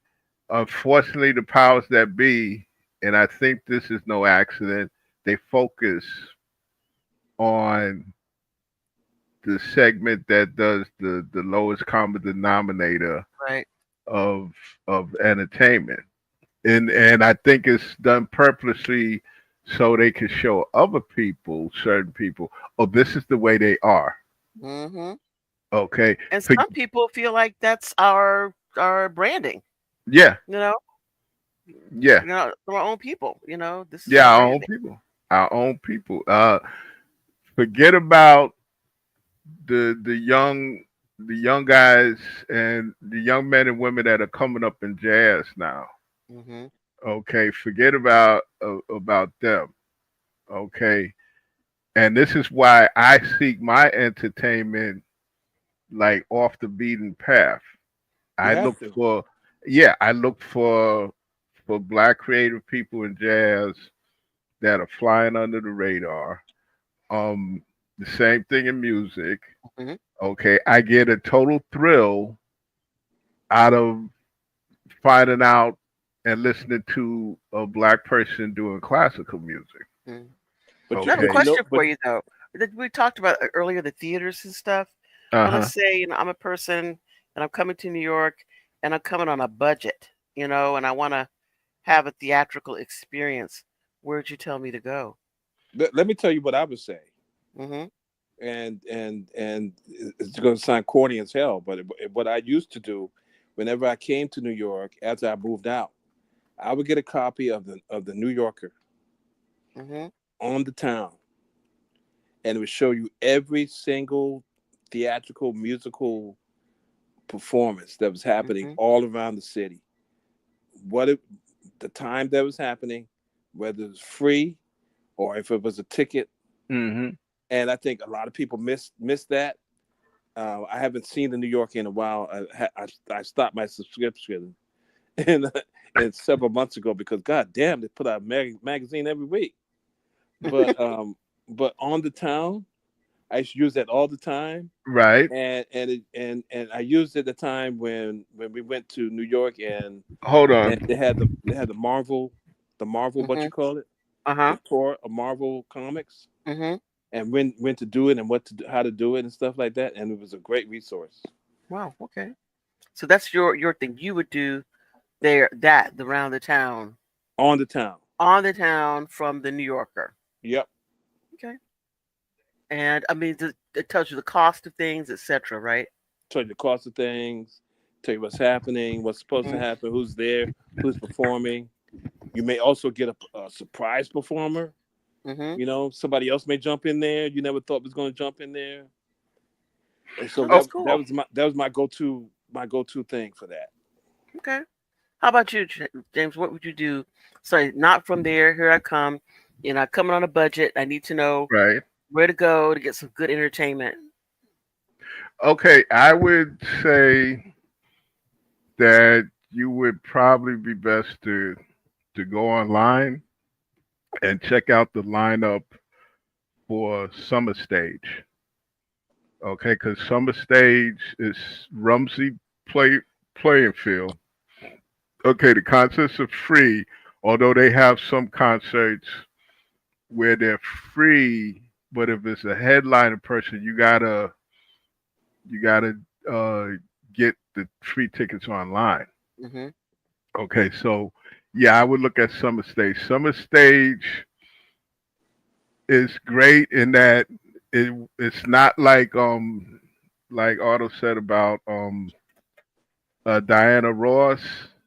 You don't have to worry about that because the person, the performer that you're looking for, 95% of the time, is other people that are coming to see that performer. Hmm. Okay, it's not like a mass. It's not like a massive humanity Hmm. for like Diana Ross or Garfunkel. I've seen many good shows. I saw before they ran out of gas, Jefferson Airplane, Ah, um, Alvin Ailey Dance Theater, um, Nona Hendrix, uh, who else? The Fugees. and it's Oh, all nice and safe and yes, no. all nice Okay. and yes, all nice and safe. Okay, because it only Rumsey playing field only takes but so many people Hmm. as it is, and like I said, they have acts or performers that you're not gonna worry about, your survival rate or anything like that.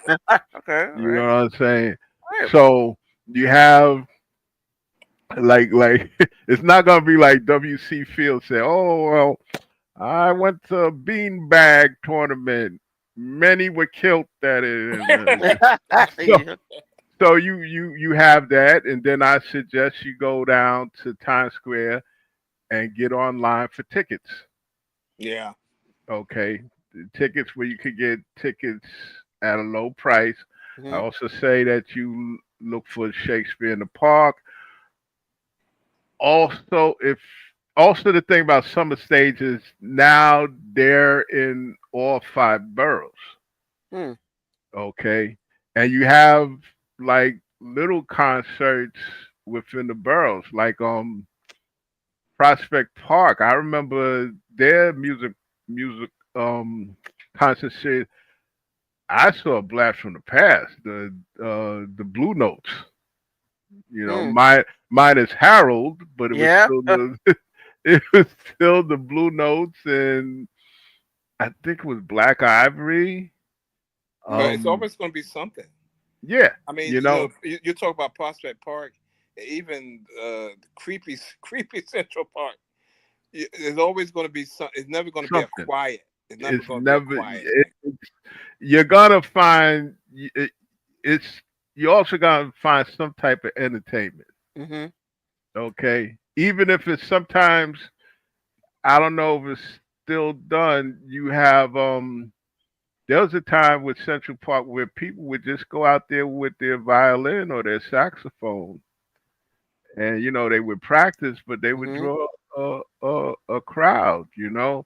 So it's always something to do in New York. And I would tell somebody that's coming to New York on a budget, you know what?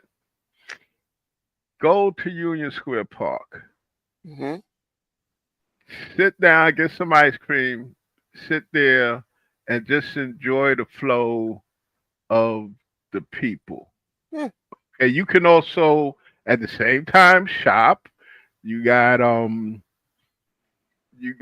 Popeyes over there. You have organic, healthy food over there. If you want to shop cheaply, go upstairs to across the street, Burlington Coat Factory. They also have a under $5 store there. Okay. Or or if you're addicted to records like I am, you could go in the thrift place and and that'll help calm your jonesing for records. You can mainline All right, there you go. some spinners and whatnot. You get That's up to true. the house and you pull the shades down and you put the spinners on. All Because Anyway, right, I'm but with you. Penelope, when I think one of the last times we went to New York, we sat across the street from Radio City Music Hall Yeah, and yeah, just sat there and the people watched. yeah, yeah. And a bunch that's of stuff happened. A bunch of stuff mhm. happened. And a The bunch of that stuff human was theater, seen. you know. there you go. That's the essence of what I'm talking about. Just Hmm. going to Radio City Music Hall and just taking all of it in. Yeah. You can enjoy that because you get some people that are acting up. Hmm. Some you might even get somebody performing, but it's just the whole atmosphere.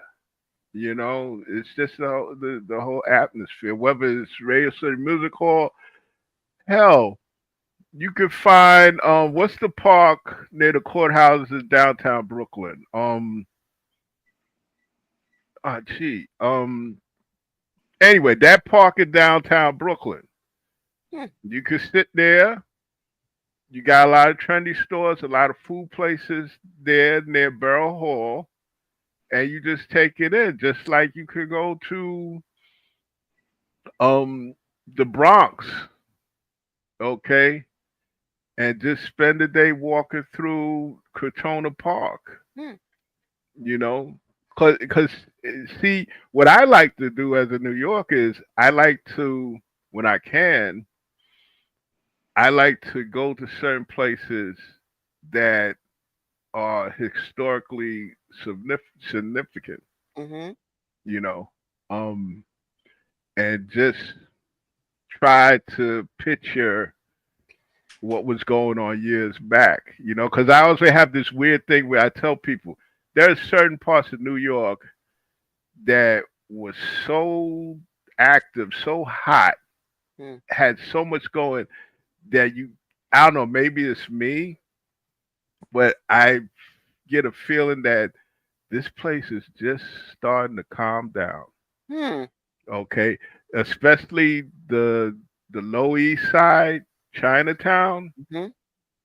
and especially, oh my goodness, the when I first moved to Brooklyn and I got on Broadway in Brooklyn, and I was walking around and looking at, I said, you know what? There was probably a lot of shit popping on Yeah, it this, was. And but the thing is that when I moved to that section of town from mhm. Bedford Stuyvesant and I saw Broadway, I said, "Hey, wait a minute! This don't look like no Broadway I see on TV. This is different. I didn't see no key food on Broadway.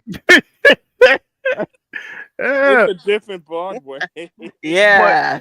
yeah, but and like I said, when I first moved there, I said, "Damn, why did I get this kind of psychic feeling that a whole lot of shit was going on this block?" Sure enough, I read. I would tell people if you want to find out about New York most of the time, get the Daily News and check out their justice story. Okay, because that'll tell you a lot. So one day I'm reading the Daily News and I'm reading about how some brothers had took over. They were militant and they took over a sporting goods store on Broadway and was holding hostages. And that was the first time the New York City Police Department used the armored personnel carrier. Wow. Probably models or something. Yeah, I think it was the Models. I think it was. Yeah, yeah, and it was. I was like, and you see the old Daily News photograph. You see a out of shape detective with a trench coat and an army helmet on, holding. Okay. Yeah. So yeah, there's certain parts of New York City that, excuse my French, shit was popping so much that you kind of feel like a psychic residue, especially, oh my Yeah. God, the 5 Points, the Lower East Side, that that area there, you can feel that vibe, that and the Bowery going into perpetuity. Really?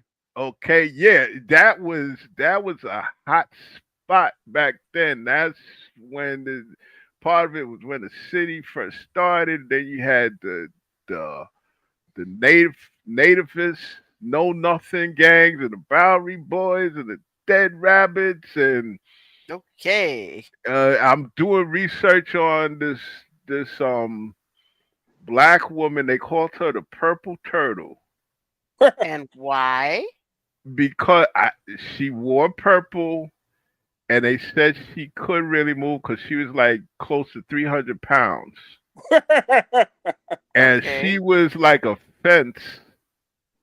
She was like a fence. She dealt in stolen goods, and I'm trying to find out what exactly was the deal with her back then on the Lower East Side. Because even though the Lower East Side had mainly Irish, you still had a lot of black folk there. Mhm. You know, entertainment wise, the Lower East Side, that's where you kind of get what you see is like tap dancing, the like I guess the modern version of tap Mhm. dancing because Irishmen and blacks used to get together in the dives, the Mhm. really bad saloons, and they used to do an Irish jig, and the black dancers added their relish to it, Mhm. and that's when you start to get tap dance. Mhm. Wow. There's See. so much entertainment, and I hope the like I said, the organic entertainment that came. I just happened to be here, and all of a sudden this thing popped up. It was like this band just started to play. That's you can run into Yeah, that too. Yeah, yeah. you I can run into. remember I talked about GQ. I remember one time Sabu and Raheem, they just came over to Rosedale Park in the Bronx, found the lamppost, tapped into the electricity in the lamppost, set up their amps and the drums and all that, and gave a concert right there. That's great. Yeah, yeah. That's You never know. I mean, it's not planned. I mean, they may be planning it, but you don't know, and in so you fact run into it. you know what? Here's a homework. Here's a homework assignment. Oh boy. All right, Miss Flynn, I see you in the back there. So if you can find it on YouTube, right? There used to, believe it or not, there was a show, even was called Brooklyn Now or Bedford Stuyvesant Now, Hmm. and the host. Here's the real kicker: the host. Now, Otto, you remember? Can you remember? I think his name was Bill McCrae. He used to do the. He Bill was black. McCary. Bill Bill McCary. McCary. Yeah, Black News. Right, right. Black News. Channel 5. Yeah, not the white news, the black Yeah, news. Black News. Yeah. Okay, all you white people, get out the room. This is for black Yeah. people. But he was the host, and guess who was the co-host? It was about things happening and and stuff in Brooklyn. Guess who was the other co-host? Bill McCrary and somebody else? Yep, Is a woman or man? it was a woman. I might as well tell you now. You remember Roxy Ruker? Roxy Yes. Roker. Oh Roxy yeah. Roker. Yeah. Right. Right. Yeah, Uh. Um. What's his face's mom? yeah, Lenny Kravitz. Lenny Kravitz's yeah, mom. Yeah. yeah. It was a show about current events, entertainment going on. I think it was either Brooklyn Live or I don't remember the show, but I don't think I it. remember seeing their two faces, and Yeah. I would say this: they're two to me. the two black capitals in New York City. One is Bedford Stuyvesant, the other one is Harlem. Oh yeah, Those two places, if I mean it's changed now, of course, because of all the newcomers. right. Mhm. But black culture, black just black being in essence is Mhm. Bedford Stuyvesant and Harlem. Yeah, yeah. That's no doubt. That's no doubt. That's hands down. Those are the two black capitals of Black New York. In fact, I would even venture to say, for a while, those are two black capitals of the United States. Okay, maybe you have Bronzeville in Chicago, and of course the Black Bottom in Detroit. But yeah, those. In fact, there was a time when Bed-Stuy and Harlem were kind of competing with each other. Mhm. Okay, it was kind of competing. Yeah, I Um. remember. We used to say those niggas in Harlem are crazy. So we wouldn't even go. We wouldn't even go over there to play basketball because they're crazy over there. Oh. Oh They're yeah. crazy. Well. Yeah. You had to be careful Mhm. going up to the Rucker tournament up there. You know. Yeah, I mean, that make you feel bad. And you know what? I had more. I had more trepidation. I guess the word is going to Brooklyn than I had Harlem because Harlem scared me in that you come up out the subway and it'd be somebody you never met in your life say hello, how you doing? Say what? Hi, hi, did that? Something about to go down, y'all. Yeah, Yeah. what that Hello. nigga, How you doing? what that Negro said to me? Oh, well, he Yeah, said hello, how you doing? Nah, yeah. something ain't right, man. Something ain't right.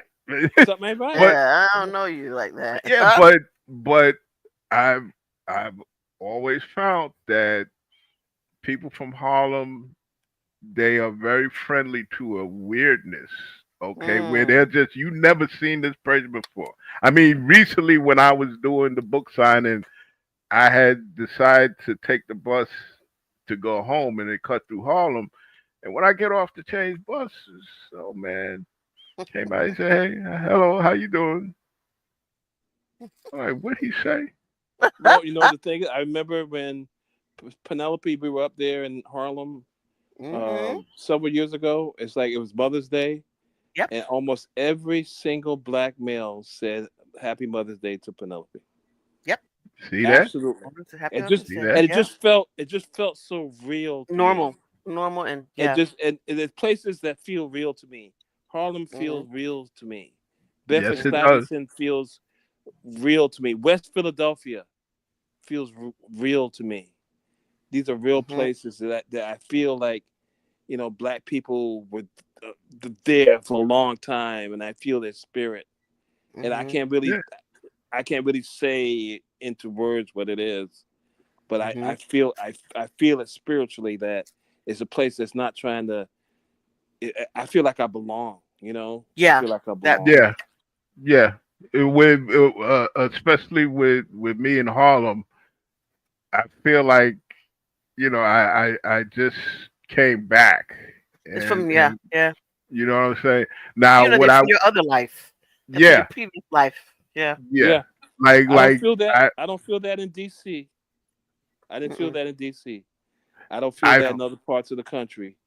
But in yeah West Philadelphia, the place where I guess Will Smith said he's from. I don't know whether he's from there or not. But West Philadelphia, Bedford Stuyvesant, and Harlem, I feel like those are places where my feet I could walk barefoot. My feet feel planted Mhm. in the ground. I feel like there's a Mhm. connection.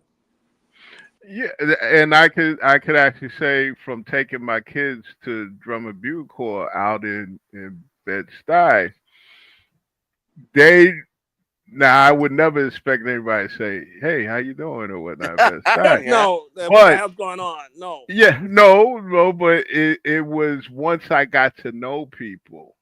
Mhm. Okay, once I not got to know the Bed Stuy people, it was great. It was fantastic. Um, just like there's a part of Flatbush where I used to go to like a creatives party, New Year's party for like maybe 5, 6 years straight. Those people make you feel like you at home. Hmm. Okay. Now with the Bronx, it's kind of like that, but it's a different type of thing where I have a better understand, especially when it comes to Latino people. I have a better understanding of how Latino Latinx people are in the Bronx than probably the average person or the Hmm. newcomers to the city because I grew up with them. Right.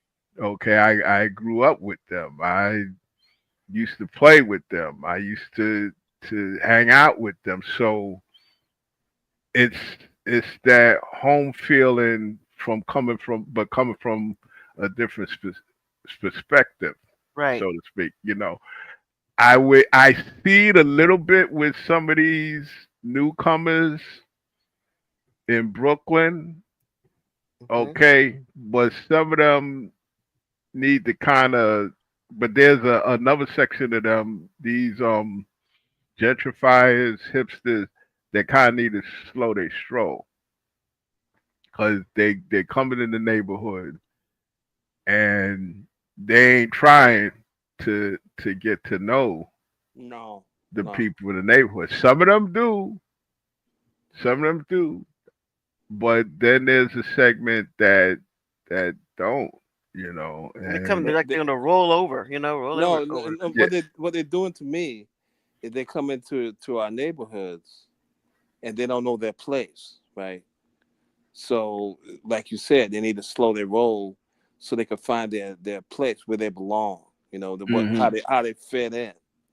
You how they know, fit in, yeah. they're trying to make the neighborhood fit into to their own consciousness instead of them trying to fit into the consciousness of the neighborhood. Yeah, And and that's a conflict. you just you whatever however you were brought up, whether it's South Carolina, Iowa, Idaho, Montana, it you can't put that in as a good fit in New York. You have Hmm. to make adjustments and you have to understand, especially the people that are already here. Like I think I told you guys a couple of years ago, I found out that if you walk in and you walk past somebody and they point to somebody and say, "Oh, that's a leftover," they're talking about people, real New Yorkers, in a Hmm. derogatory way. In other words, like, "Oh, well, they asses are supposed to be out of here." Isn't that Yeah, something? and that's the first time I heard that. Yeah. Yeah. It's And insane. I think that that terminology is probably not limited to New York. It's probably limited to a lot of different places that are being gentrified. Oh yeah. Hmm. Oh yeah. Oh yeah. Definitely. And my thing is that with some people that are coming in here now, is you may think you're doing something new, but you're not. Yeah. You're not. We went through this in the early '80s with the remember the yuppies. Oh Yep. yeah. Hmm. Then we went through it during the '70s and '60s. You ever heard of the word urban pioneers? Oh Yep. yeah. Heard that too. Okay, that was another thing. Um, been there, done that, Yeah. and some people, they come like the ones that were complaining about the African drummers in Marcus Garvey Park. Them Hmm. brothers are gonna be here long after.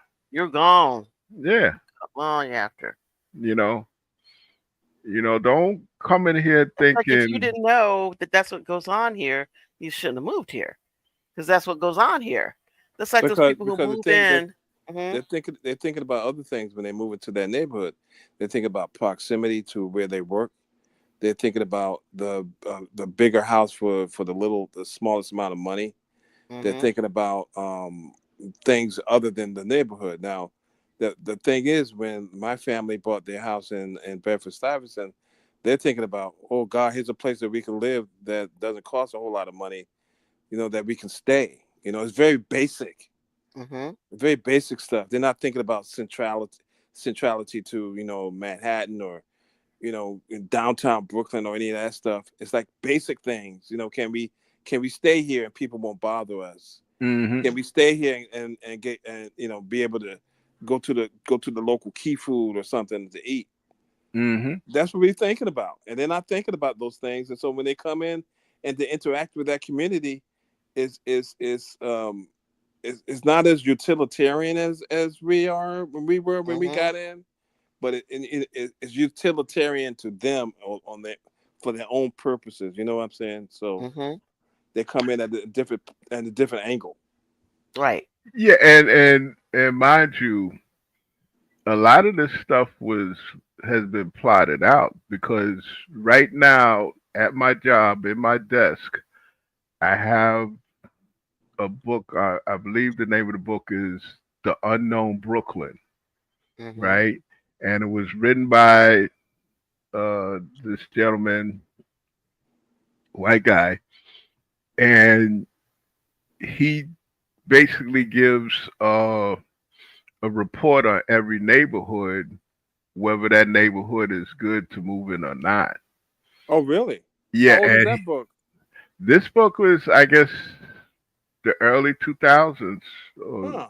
Yeah, and I just I find it fascinating because he does have little nuggets of historical information, but then I kind of get pissed at the book and insulted because he's kind of the way it's reading like he's like an undercover spy or something. Well, you know what? You got to send me the name and title, not the title. I don't know, the author, and because I need to get that book, because I want to see how, is it the way they look at my neighborhood? Is it the way that Billy Joel looked at Bedford Stuyvesant, or is it Yeah. some other way the way they looking at stuff? I want to know. Mhm. Okay, I'll get the title because you know me, I have a whole lot of shit going on in my head. The title escapes me, or I That's think cool. I'm just paraphrasing it, But I just Yeah, I want kind to of find out. I'm interested in how people look at our I'm interested in how people look at the neighborhood that we're in right now. Me and Penelope Mhm. moved to this hmm neighborhood.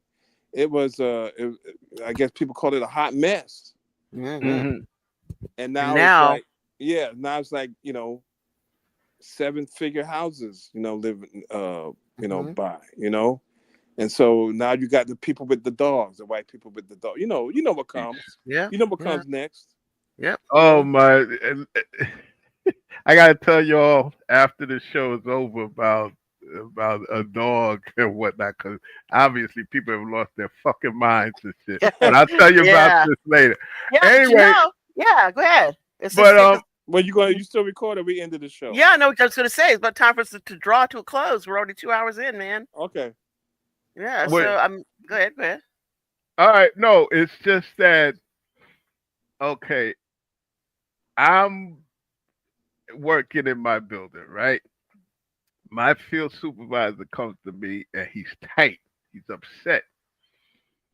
He said, "What am I going to do? I trying to give this woman a break, but she's just too much. We keep having to change her from site to site." He says because she doesn't stay in the building behind the desk. She's always in her car.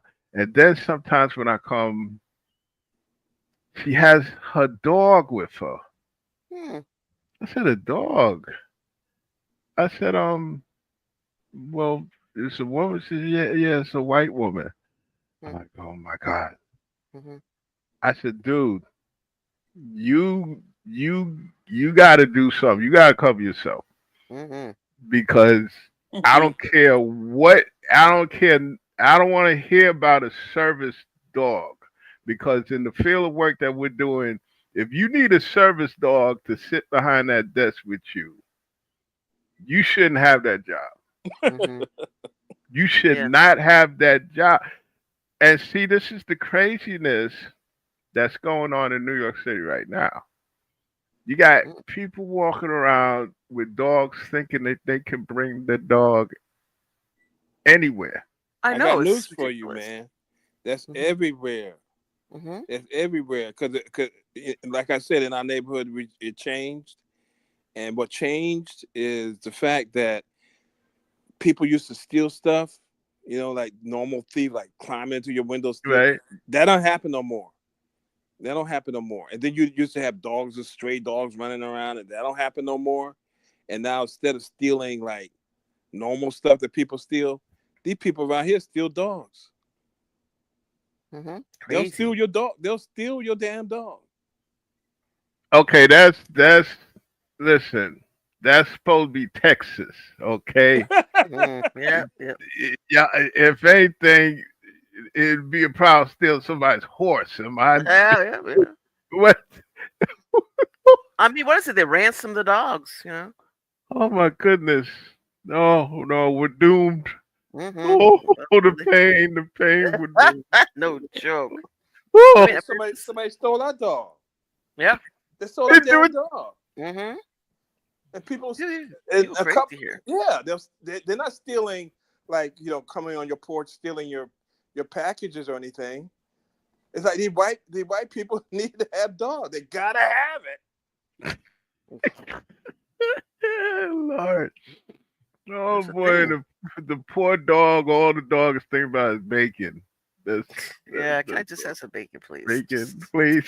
Yeah, some Yeah, bacon. like the brothers used to steal your packages, and the white people steal your damn dogs. Wow, it's crazy. You never know what kind of craziness that goes on. But that is another part of the theater of here and there. But I want to say thank you all very much. You all are urban prospectors, digging down deep, giving us the skinny. We appreciate it. Be back again next week with more parts of New York to dig into. Take care of yourselves, and your hosts will give you their goodbyes. Y'all can say goodbye now, hosts. Later. See ya. Thank. Wouldn't want to be ya. All right.